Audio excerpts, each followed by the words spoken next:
Hello बच्चों, good morning, नमस्कार। मैं Sachin Kumar Gupta KHR inter college Khampur Lohari Baghpat से आप लोगों के सामने फिर से हाजिर हो गया हूँ। कक्षा 10 का विज्ञान विषय का जो आपका प्रथम पार्ट है केमिस्ट्री का, रसायन विज्ञान का दूसरा पार्ट लेकर हाजिर हूँ और जिसका नाम है आप लोग अम्ल अक्षार और लवण।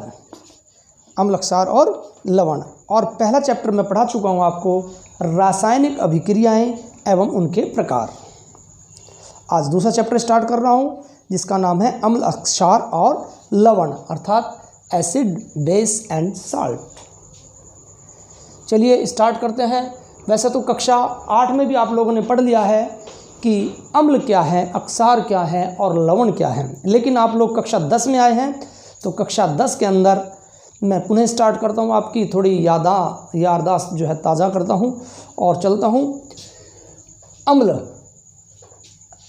जो बहुत पहले की बात है, अम्लों की जो पहचान की जाती थी वो उनके खट्टेपन से की जाती थी, यानी कि जो चीज़ें खट्टी लगती थी उनको क्या कहते थे, हम अम्ल कहते थे। उससे अलग कोई रास्ता ही नहीं था कि हम उसकी पहचान कर सकें कि ये अम्ल है या क्षार है।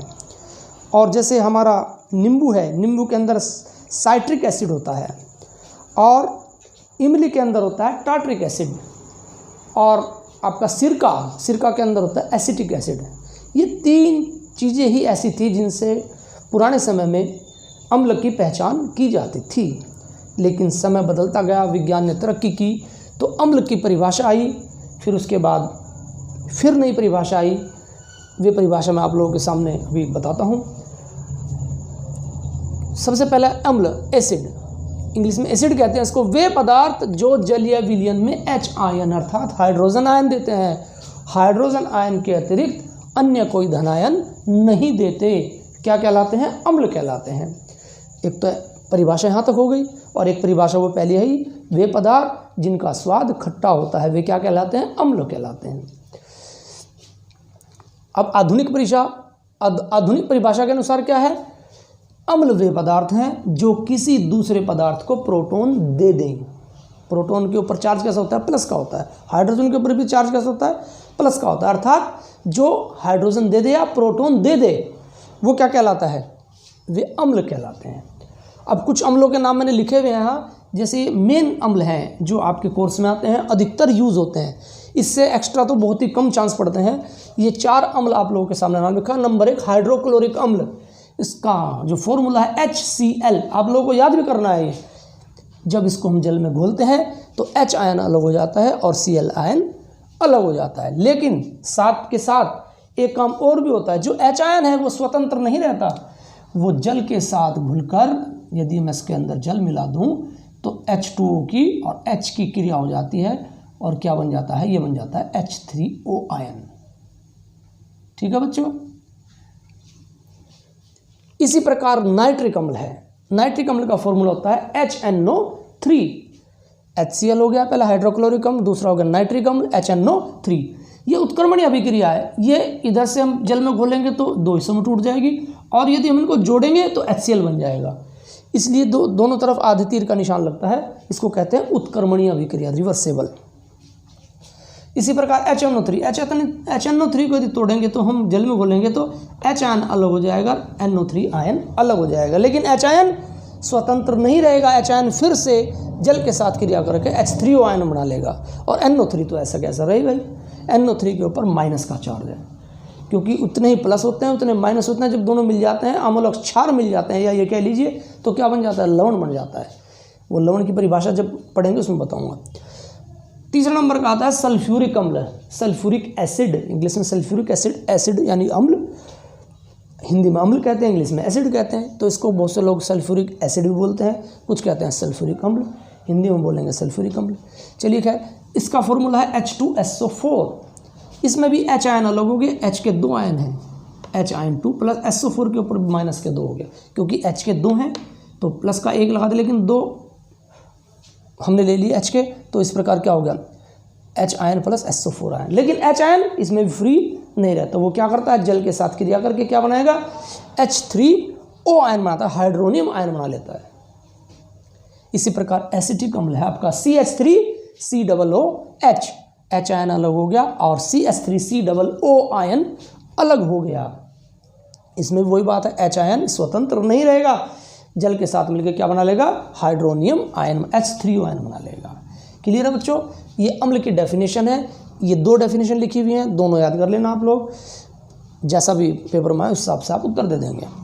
किंतु हाइड्रोजन आयन जलीय विलयन में स्वतंत्र रूप में नहीं रह सकता, ये बात मैं बता चुका हूँ आपको। यह जल के अणु से मिलकर हाइड्रोनियम आयन H3O आयन बनाता है, अर्थात H आयन प्लस H2O क्या बन गया, H3O आयन बन जाएगा।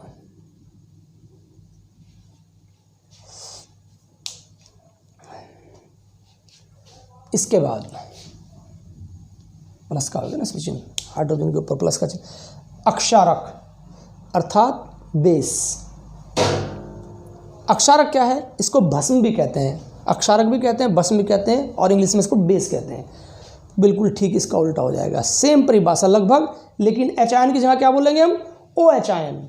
देखिए, वे पदार्थों जलीय विलयन में हाइड्रोक्सिल आयन अर्थात OH के ऊपर कैसा चार्ज है, माइनस का चार्ज है, OH आयन देते हैं। OH आयन के अतिरिक्त अन्य कोई ऋण आयन नहीं देते हैं। क्या कहलाते हैं, वे अक्षारक कहलाते हैं, अक्षारक अर्थात बेस कहलाते हैं। और आधुनिक परिभाषा के अनुसार क्या है, वे अक्षारक वे पदार्थ हैं जो दूसरे पदार्थ से प्रोटॉन ले सकते हैं, वे क्या कहलाते हैं, अक्षारक कहलाते हैं। ठीक है, अम्ल हो गया, अक्षारक हो गया। अब कुछ अक्षारक के नाम लिखे हुए हैं मैंने, जैसे सोडियम हाइड्रोक्साइड, इसमें OH दिखाई देगा और इसमें H दिखाई देगा अलग। जब इसको जल में घोलेंगे तो H अलग हो जाएगा और बाकी का सामान अलग हो जाएगा। इसी तरह क्योंकि H आयन अलग हुआ है इसलिए कहते हैं जल में घोलने पर वो क्या देता है, धनायन देता है, हाइड्रोजन आयन देता है।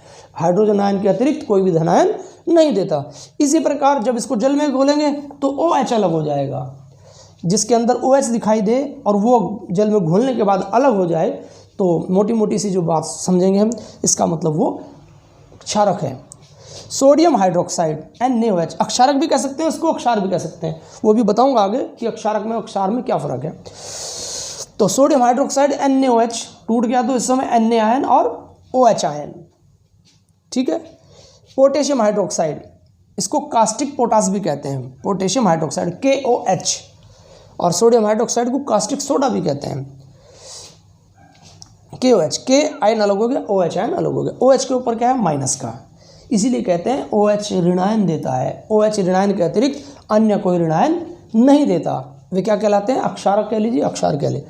आधुनिक परिभाषा में अक्षारक वे पदार्थ हैं जो दूसरे पदार्थ से प्रोटॉन ले सकते हैं। तो इसमें क्या था, प्रोटॉन दे सकते हैं, इसमें क्या है, प्रोटॉन ले सकते हैं। तो पोटेशियम हाइड्रोकार्टिक कास्टिक पोटास हो गया। अमोनियम हाइड्रोक्साइड NH4, अमोनियम का सूत्र क्या है, NH4, और अमोनिया का NH3। तो अमोनियम हाइड्रोक्साइड क्या हो गया, NH4OH, ये भी उत्क्रमणीय अभिक्रिया, NH4 अलग हो गया, OH आयन अलग हो गया। ठीक है, आ गया बेरियम हाइड्रोक्साइड BaOH ट्वाइस। जब कोष्ठ लगा के नीचे लिख देंगे दो तो ट्वाइस बोलेंगे, यदि कोष्ठ के बाहर लिखा हुआ है नीचे की साइड तो ट्वाइस, 3 लिखा होगा थ्राइस, ऐसे बोलेंगे। तो BaOH ट्वाइस, बेरियम अलग हो गया और 2 यानी कि OH के 2 अणु हैं, तो ये क्या हो गया, 2 आयन है तो OH आयन हो गया। ठीक है, अब देखिए अक्षार क्या है। वैसे तो अक्षार में और अक्षारक में कोई ज़्यादा डिफरेंस नहीं है, सेम सी बात है, लेकिन फिर भी यदि डीपली जाया जाए तो अक्षारक में और अक्षार में एक फ़र्क है, बेस में और एल्कली में। जलीय विलयन में हाइड्रोक्सिल आयन भी जल योजित हो जाते हैं, जो OH आयन है वो भी घुल जाते हैं। यदि वो जल के अंदर घुल गया अच्छी तरह से तो इसका मतलब क्या हो गया, वो अक्षार हो गया, वो एल्कली हो गया। और यदि वो जल में नहीं घुल पाता तो वो क्या कहलाएगा, अक्षारक कहलाएगा। तो वे अक्षार कहलाते हैं। इसलिए कई बार कहते भी हैं कि सभी अक्षार अक्षारक होते हैं। अक्षारक तो सभी हैं, जो घुलो या ना घुलो वे सब अक्षारक तो हैं ही हैं, लेकिन जो घुल गए उनको एक नाम और दे दिया, उनको क्या कहेंगे, अक्षार और कहेंगे। ठीक है ना, एल्कली और कहेंगे। बेस तो सभी हैं तो, लेकिन सभी अक्षारक अक्षार नहीं होते। सभी अक्षारक, अक्षार नहीं, सब सारे अक्षारक ऐसे नहीं है कि जो जल में घुल जाएंगे, क्योंकि जब जल में घुलेंगे तभी तो उनका नाम क्या कहलाएंगे, तभी तो हम उसको अक्षार कहेंगे। यदि वो जल में नहीं घुलता है उसको क्या कहेंगे, हम अक्षारक कहेंगे। ठीक है बच्चों, तो इस प्रकार से आपने समझा अम्ल क्या है और अक्षार क्या है। ये जो चार मैंने उदाहरण लिखे हुए हैं बहुत ही इंपॉर्टेंट हैं, आप सभी बच्चे इनको अच्छी तरह याद कर लेना। HCl हाइड्रोक्लोरिक अम्ल, HNO3 नाइट्रिक अम्ल, H2SO4 सल्फ्यूरिक अम्ल और HCS3COOH एसिटिक अम्ल। इसी प्रकार सोडियम हाइड्रोक्साइड अर्थात caustic soda, NaOH caustic potash KOH, ammonium hydroxide NH4OH और बेरियम हाइड्रोक्साइड BaOH ट्वाइस। और इसके बाद मैं आपको अब नेक्स्ट क्लास में पढ़ाऊंगा कि लवण क्या है, और फिर आपने कक्षा 8 में पढ़ा होगा कि अम्ल और अक्षार की हम पहचान कैसे करते हैं। जो हमें अम्ल और अक्षार की पहचान कराते हैं वे क्या कहलाते हैं, सूचक कहलाते हैं। और इसके बाद जो नेक्स्ट क्लास पढ़ाऊंगा मैं pH मान, pH पत्र क्या है और लवण क्या है। लवण की सीधी सी परिभाषा भी है कि अम्ल और अक्षार की क्रिया से जल और लवण बनते हैं। ठीक है, तो बच्चों आज इतना ही काफ़ी है, क्योंकि लंबी वीडियो बन जाएगी फिर। और मैं समझता हूँ कि आप सभी लोग अपने घर पे स्वस्थ होंगे, अच्छे होंगे, पूरी मस्ती काट रहे होंगे। तो मैं चाहता हूँ कि, और मेरी इच्छा है कि आप लोग थोड़ा सा पढ़ते भी रहें रोज़। ठीक है बच्चों, इन्हीं शब्दों के साथ मैं अपनी वाणी को विराम देता हूँ। ये जो मैंने बताया इसको अच्छी तरह से आप लोग तैयार कर लेंगे। ठीक है बच्चों, ओके, गुड नाइट।